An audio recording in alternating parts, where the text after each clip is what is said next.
How are you, friends? Good morning, all of you. I hope so everybody will be fine. Okay? So today the video we just continue the chapter is a active and passive voice in a English grammar section. Clear?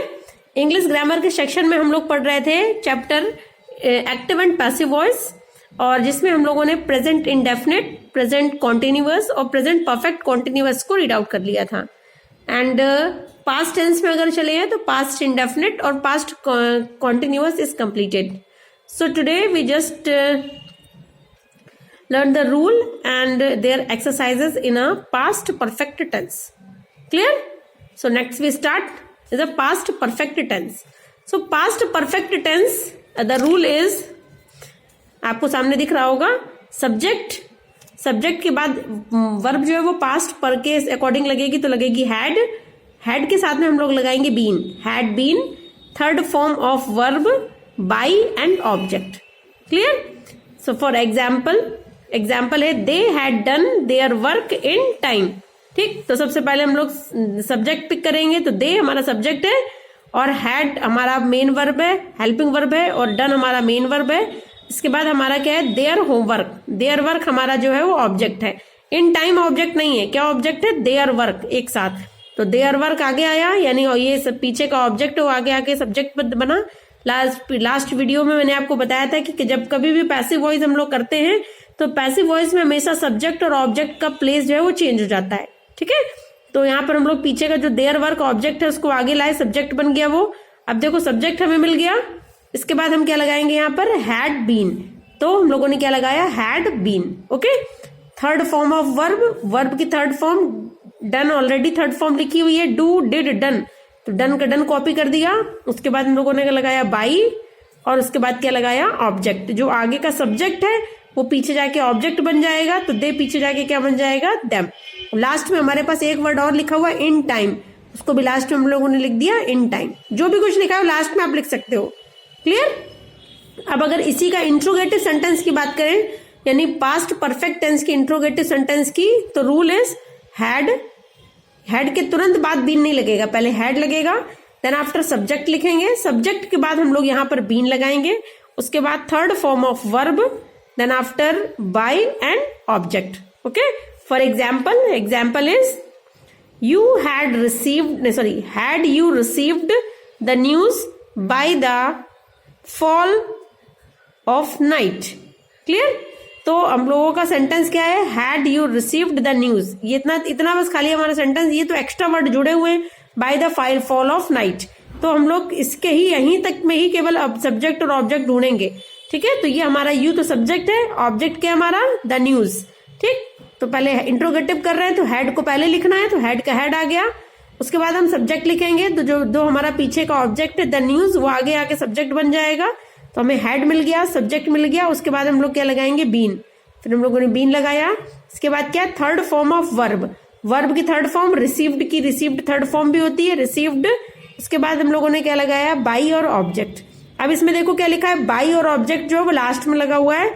तो चाहे आप इसको यहाँ पे received by you लगाओ, चाहे received और उसके बाद जो एक्स्ट्रा वर्ड लिखे हुए by the fall of night, पहले ये लिख दो by the fall of night, उसके बाद हम लोग बाई और ऑब्जेक्ट लगा दें जो ऐसे यहाँ पे लिखा हुआ है. या फिर हम लोग पहले बाई ऑब्जेक्ट लगा दें, उसके बाद जो लिखा हुआ है extra word by the fall of the night ये लिख दे. दोनों आंसर आपके करेक्ट हैं. क्लियर? तो अब समझ में आ गया आपको.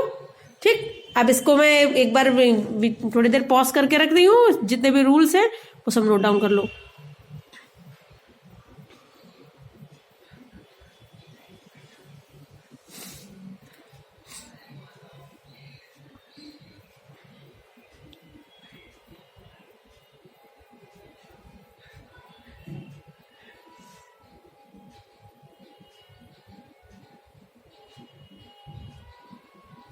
ओके, अब इंट्रोगेटिव सेंटेंस में आ जाते हैं.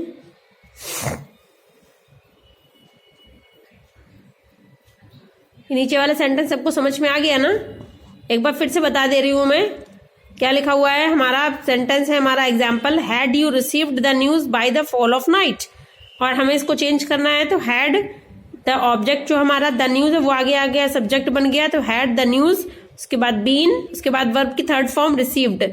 अब हमें क्या लगाना होता है, बाई और ऑब्जेक्ट, लेकिन सेंटेंस में हमारे पास कुछ एक्स्ट्रा वर्ड भी लिखे हुए हैं, ठीक है। तो एक्स्ट्रा वर्ड तो ऐसा तो है नहीं कि हम उसको हटा देंगे, तो हमको उसी को ही लगाना है। तो या फिर हम पहले थर्ड फॉर्म के बाद एक्स्ट्रा वर्ड लगा दें, बाद में उसमें बाई और ऑब्जेक्ट लगाएं, या फिर पहले बाई ऑब्जेक्ट लगा दें उसके बाद एक्स्ट्रा वर्ड लगाएं, दोनों सेम है। तो अगर had the news been received by you, अगर पहले हम लोग लगाएंगे बाई ऑब्जेक्ट लगाएंगे तो भी करेक्ट है, या फिर हम लोगों ने जैसे भी लिखा है received by the fall of the night by you, ये भी करेक्ट है। क्लियर, आगे समझ में। अब अगर इस सेंटेंस को हम लोग जो है, जैसे ये रिसीव्ड लिखा हुआ है यहाँ पे, रिसीव्ड में इसको डैश करके यहाँ पे ऊपर लगा दें बाय यू, और इधर से काट दें इसको, इसको इधर से काट देंगे अगर, तो भी हमारा सेंटेंस करेक्ट है। Had the news been received by you by the fall of the night, या फिर हम लोगों ने बाय यू अगर यहां से हटा के यहां पे भी लगा देंगे तो भी करेक्ट है। क्लियर, इस सेंटेंस को दोनों मेथड से बना सकते हो, दोनों मेथड करेक्ट है। एग्जाम में आप कोई भी मेथड यूज करेंगे वो आपका आंसर जो है वो करेक्ट हो जाएगा। Clear, okay. सो नेक्स्ट है हमारा future indefinite tense. Okay, future indefinite tense. Clear, future indefinite tense में रूल क्या है हमारा, सब्जेक्ट के अकॉर्डिंग यहाँ पर फ्यूचर टेंस में लगेगा विल बी और शैल बी। अभी आपको पता होगा कि विल किसके साथ साथ लगता है और शैल किसके साथ लगता है, ठीक। विल लगता है ही शी इट के साथ में, विल लगता है यू के साथ में, और आई वी दे के साथ में हम लोग क्या लगाते हैं, शैल। क्लियर, तो सब्जेक्ट विल के साथ में बी एंड शैल के साथ में भी बी, तो विल बी और शैल बी में से कोई एक चीज। इसके बाद है हमारा third form of the verb. Verb की थर्ड फॉर्म तो हर एक टेंस में लगती है, third form of the verb. उसके बाद बाय एंड ऑब्जेक्ट। क्लियर, अब सेंटेंस है हमारा he will finish the whole work in time. Okay, अब चेंज करते हैं सब्जेक्ट, पहले सब्जेक्ट और ऑब्जेक्ट को पिक कर लेंगे। तो he is the subject and what is the object, will हमारा हेल्पिंग वर्ब हो गया, फिनिश हमारा मेन वर्ब हो गया। क्या है, the whole work. Whole work का मतलब पूरा वर्क, ये नहीं कि खाली द होल के साथ में क्या पूरा वर्क पूरा। ओके, द होल वर्क ये हमारा पूरा सब्जेक्ट है, मतलब से पीछे ऑब्जेक्ट है, ये आगे आके सब्जेक्ट बन जाएगा। ओके, तो हम लोग चेंज करते हैं तो क्या होगा, द होल वर्क, यानी हमें सब्जेक्ट मिल गया।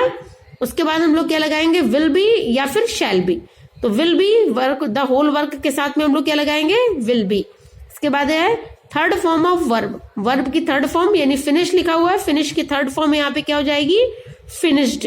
ओके, उसके बाद हम लोग लगाएंगे बाई और उसके बाद लगाएंगे ऑब्जेक्ट। अब आगे का जो सब्जेक्ट है ही, वो पीछे जाके क्या बन जाएगा, हिम, बाय हिम। उसके बाद हमारे पास ये एक्स्ट्रा वर्ड और दो लिखे हुए इन टाइम, उसको भी हम लोग यहाँ लिख देंगे, finished by him in time. और या जैसे हमने अभी पिछले आपको वीडियो में पिछले वाले सेंटेंस में बताया था कि पहले हम लोग बाई ऑब्जेक्ट बाद में भी लगा सकते हैं, पहले एक्स्ट्रा वर्ड लिख दे या फिर पहले एक्स्ट्रा वर्ड लिख दे बाद में बाई ऑब्जेक्ट लगाएं, बोथ आर करेक्ट। क्लियर, अब इसी का इंट्रोगेटिव फॉर्म अगर पढ़ेंगे तो इंट्रोगेटिव सेंटेंस में हमेशा विल और शैल आगे लिखा होगा, विल और शैल, उसके बाद सब्जेक्ट और उसके बाद हम लोग बी का यूज करेंगे। ये नहीं कि कहाँ जहां पे विल और लिखा है वहीं पे तुरंत बी लगा देंगे।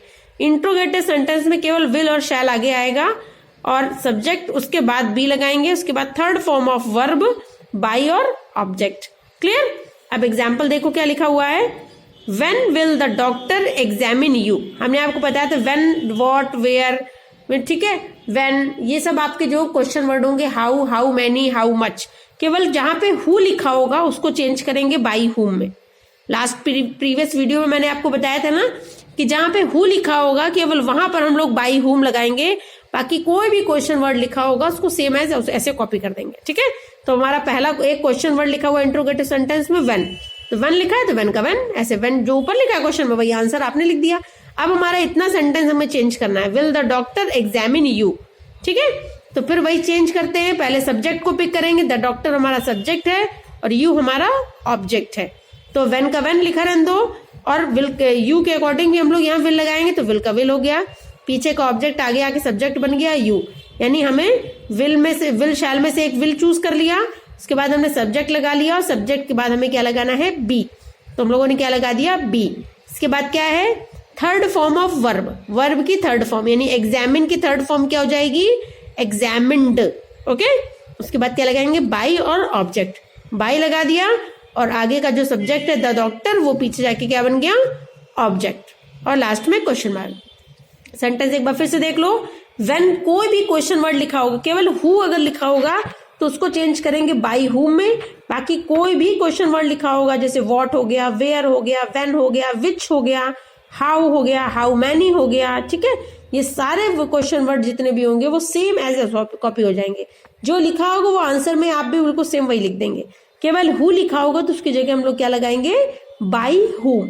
Always be remember only who is change in by whom, otherwise all question words are same just as copy. Clear everyone? Okay, so अब नेक्स्ट स्टार्ट करने से पहले एक बार जो है मैं कैमरे को एक बार पॉज कर दे रही हूँ, स्टॉप कर दे रही हूँ, आप इसको नोट डाउन कर लो।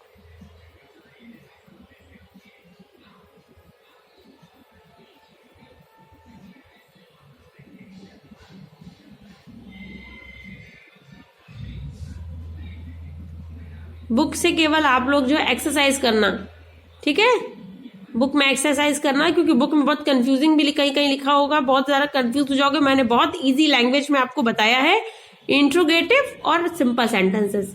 और निगेटिव में कुछ करना नहीं, नॉट लिखा होगा ऑलरेडी, नॉट का नॉट आप कॉपी कर लेना, जहां लिखा होगा बस वहीं लिख देना। निगेटिव सेंटेंस से रिलेटेड कोई खास ऐसा रूल नहीं, केवल नॉट अगर नहीं लिखा है क्वेश्चन में तो नॉट बना देना, आंसर में भी नॉट लिख देना। अदरवाइज मेन सारा फॉर्मूला जो होते हैं वो पैसिव वॉइस में डिपेंड करते हैं सिंपल और इंट्रोगेटिव सेंटेंसेस पे। तो इंट्रोगेटिव सेंटेंसेस के अलग रूल मैंने आपको इसीलिए लिखवा दिए हैं, और जो असर्टिव सेंटेंस है उसके अलग लिखे हैं। तो उसके अकॉर्डिंग मैंने आपको वन एग्जाम्पल भी बताया है, और अगर उससे भी रिलेटेड अगर जो आप एक्सरसाइज करना, एक्सरसाइज में अगर कोई चीज सॉल्व नहीं हो पा रही है तो मुझको एक बार बता देना। क्लियर? तो मैं आपको एक्सरसाइज का भी एक जो है वो क्या कहते हैं PDF बना के भेज दूंगी। लेकिन ये तब रहेगा कि जब आपको क्लियर नहीं हो रहा है, समझ में नहीं आ रहा है, इसकी एक्सरसाइज खुद से सॉल्व करने की कोशिश करो। क्लियर? इंट्रोगेटिव सेंटेंस में आ जाओ।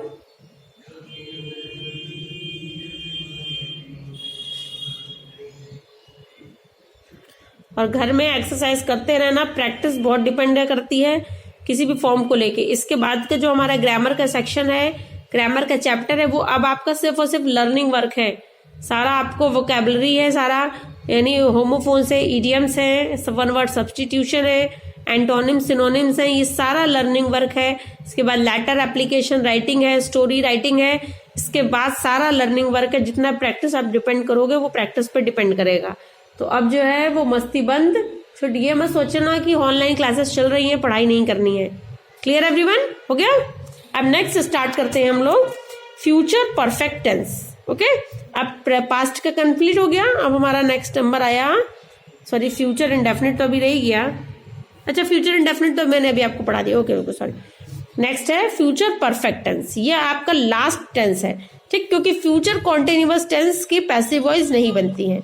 वो इसलिए नहीं बनती है क्योंकि फ्यूचर कॉन्टिन्यूअस टेंस में हमेशा जो है वो ING का फॉर्म लिखा होता है, तो विल के साथ में बीन लगेगा, विल हैव बीन, और उसके साथ में हम लोग जो है वो ये तो लगा नहीं सकते हैं कि बीइंग भी लगा दे, ठीक है, तो इसलिए उसके साथ में हम लोगों को यूज करना नहीं होता है। Clear?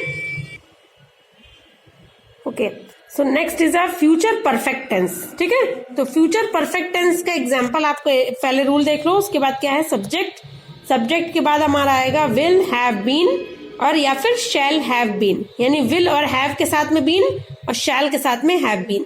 Subject will have been, shall have been, third form of verb by और ऑब्जेक्ट। ठीक है, फॉर एग्जाम्पल है he will have completed this work by the next month, इसमें बाय ऑलरेडी वाले ये एक्स्ट्रा वर्ड लिखे होंगे, ठीक है, बाय द नेक्स्ट मंथ, लेकिन हमको जो चेंजमेंट करना है वो बाय से पहले वाले सेंटेंस पे करना है। ये सब हमारा एक्स्ट्रा वर्ड लिखा हुआ है, जो एक्स्ट्रा वर्ड लिखा है उसको सेम कॉपी करना है, उसमें कोई भी चेंजमेंट नहीं करना है।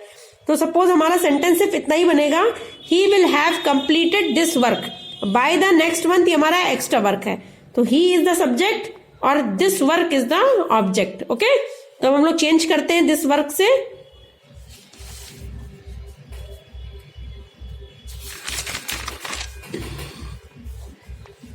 क्या हो जाएगा दिस वर्क, ठीक, दिस वर्क के साथ में क्या लग जाएगा विल हैव बीन, इसके बाद कंप्लीटेड, फिर इसके बाद ये हमारा एक्स्ट्रा वर्ड लिखा हुआ है बाय द नेक्स्ट मंथ, ये हमने एक्स्ट्रा वर्ड लिख दिया, उसके बाद हम लोगों ने बाय के साथ ऑब्जेक्ट को जोड़ लिया, या फिर हम लोग कंप्लीट के बाद भी बाय ऑब्जेक्ट लगा सकते हैं और उसके बाद भी हम एक्स्ट्रा वर्ड को लिख दे सकते हैं। तो दोनों सेंटेंस करेक्ट है। ओके, अब नेक्स्ट है हमारा इंट्रोगेटिव सेंटेंस। तो इंट्रोगेटिव सेंटेंस में हमें क्या करना है, विल और शैल पहले आगे लिखा होगा, हैव बीन नहीं लगा होगा, हैव बीन आपको बाद में लगाना है। क्या हो जाएगा, विल हैव सॉरी विल और शैल में से कोई एक चीज होगा, देन आफ्टर उसके बाद हम सब्जेक्ट लगाएंगे, सब्जेक्ट के बाद हम लोग यूज करेंगे हैव बीन और third form of verb by और ऑब्जेक्ट।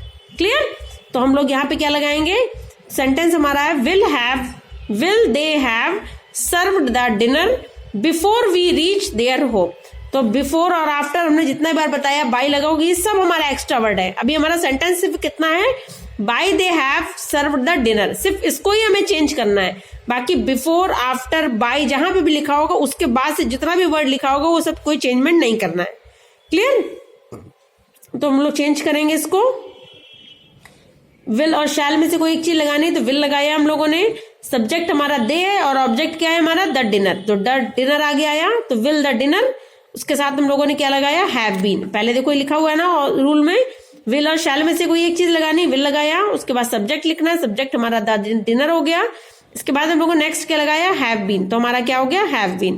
क्या हो गया, will the dinner have been, इसके बाद क्या है, थर्ड फॉर्म ऑफ वर्ब की थर्ड फॉर्म क्या लिखी है क्वेश्चन में, सर्व्ड, तो सर्व्ड का सर्व्ड लिख दिया, उसके बाद हम लोगों ने क्या लगाया, बाय ऑब्जेक्ट। ठीक, अब हम लोग चाहे बाय ऑब्जेक्ट पहले लगा दें या फिर जो हमारे पास एक्स्ट्रा वर्ड लिखा है पहले उसको लिख दें, उसके बाद बाय ऑब्जेक्ट लगाएं। तो served before we reach there home by them, या फिर इसको इस तरीके से कर लो, या फिर सेंटेंस को दूसरी तरीके से भी हम लोग कर सकते। दूसरा एक हमने इस सेंटेंस में 2 एग्जाम्पल आपको लिखे हुए हैं, एक से अगर क्लियर नहीं होगा तो दूसरा भी क्लियर कर देगा। ओके, ये समझ में आ गया कि बिफोर से served by you by them हम पहले भी लिख सकते हैं, बाद में लिख दें before we reach there home, या फिर हम लोग served before we reach there home by them. Clear, for next example है, for this sentence type of will they have solved their problems before you reaching there। Okay, तो बस वैसे ही same है, will का will कॉपी कर लिया, subject हमारा क्या है they और ऑब्जेक्ट क्या है हमारा their problems। ठीक है, तो their problems को हम लोगों ने आगे सब्जेक्ट बनाया, तो क्या हो गया, will their problems have been, verb की थर्ड फॉर्म क्या हो गई, solved, उसके बाद क्या है हमारा, बिफोर यू रीडिंग देयर हमने यहां लिखा, उसके बाद हम लोगों ने बाय दे पीछे जाके क्या बन गया, देम, बाय देम। क्लियर, तो हम लोग ऐसा भी कर सकते हैं कि पहले हम लोग वर्ब की थर्ड फॉर्म के बाद, जैसा हम लोगों ने रूल में लिखा हुआ है कि वर्ब की थर्ड फॉर्म बाय और ऑब्जेक्ट लिख दें, उसके बाद हम लोग जितने भी एक्स्ट्रा वर्ड लिखा है वो बाद में लिख दें, या फिर हम लोग वर्ब की थर्ड की फॉर्म के बाद पहले जितने एक्स्ट्रा वर्ड हमारे क्वेश्चन में लिखे हुए उसको सेम कॉपी कर लें, then after you can write in a by an object. Clear, so both are the sentences is correct. दोनों सेंटेंस में कंफ्यूज नहीं होना, क्योंकि लास्ट के जो हमारे परफेक्ट टेंस होंगे, पास्ट परफेक्ट होगा या फ्यूचर परफेक्ट होगा, उसमें आपको कुछ ना कुछ एक्स्ट्रा वर्ड जरूर लिखा होगा, तो ये हमेशा ये सेंटेंस की पहचान रहेगी। तो एक्स्ट्रा वर्ड में आपको कुछ भी चेंजमेंट करना ही नहीं है, उससे आपको सब्जेक्ट पिक करना है, ना ही कोई ऑब्जेक्ट पिक करना है, ना ही कोई वर्ब में कोई भी चेंजमेंट करनी है। वर्ब अगर प्रेजेंट में लिखी है तो प्रेजेंट में लिखा रहने दो, पास्ट में लिखी है पास्ट में लिखा रहने दो, फ्यूचर में लिखी है फ्यूचर में लिखा रहने दो। ये सिर्फ एक्स्ट्रा वर्ड्स के लिए हम बोल रहे हैं, ये सेंटेंस में जो भी एक्स्ट्रा वर्ड सेम कॉपी लिखे हो, उसके अलावा अगर कोई भी एक्स्ट्रा वर्ड नहीं लिखा है तो सेम जैसे according to the rule you can change then. Clear everyone, ठीक है, तो आपसे आपका पैसिव वॉइस जो है वो chapter is completed. So now just you right exercise in your books exercise, and if you have any type of the problem you can write in your comment box. Clear, but comment box में मुझको जो आपको real में पहले आप problems को solve करने की कोशिश करना, देन आफ्टर अगर सॉल्व नहीं हो रही है तब आप मुझे कमेंट बॉक्स में लिखना। ठीक है, कमेंट बॉक्स में नॉर्मल आपके केवल जो आपको आते हैं उसके लिए आपको बार बार मुझसे मत पूछना, जो आता है उसमें कोई पूछने की जरूरत ही नहीं है। ठीक है, तो अब हम लोगों को कमेंट बॉक्स में केवल उतना ही आपको पूछना है जो आपको सेंटेंस नहीं आ रहा है, वो पूरा सेंटेंस कॉपी कर देना। ठीक है, या फिर एक्सरसाइज पेज नंबर पूरा नोट करके देखना, exercise this and question number this. तुमको नहीं समझ में आ रहा है, you can not understand, then reply me, then I have surely reply you. But इसको करने की पहले कोशिश करना। पैसिव वॉइस जो है नीड्स वेरी प्रैक्टिस, जितनी ज्यादा प्रैक्टिस करोगे उतना ही अच्छे से पैसिव वॉइस आएगा। और ग्रामर सेक्शन में अब नेक्स्ट वीडियो में हम लोग जो है वो वोकैबुलरी पढ़ेंगे। वोकैबुलरी में आपका सारा लर्निंग वर्क है, सिर्फ और सिर्फ लर्निंग करना है सारा, चाहे वन वर्ड सब्स्टिट्यूशन हो, चाहे आपका होमोफोन्स हो, चाहे आपका एंटोनिम्स हो, सिनोनिम्स हो। Okay, so clear? Okay, so I hope so chapter is completed and you can understand very well. Clear? Or if you have any type of doubt, you can write in our comment box. Clear? So thank you so much for watching this video.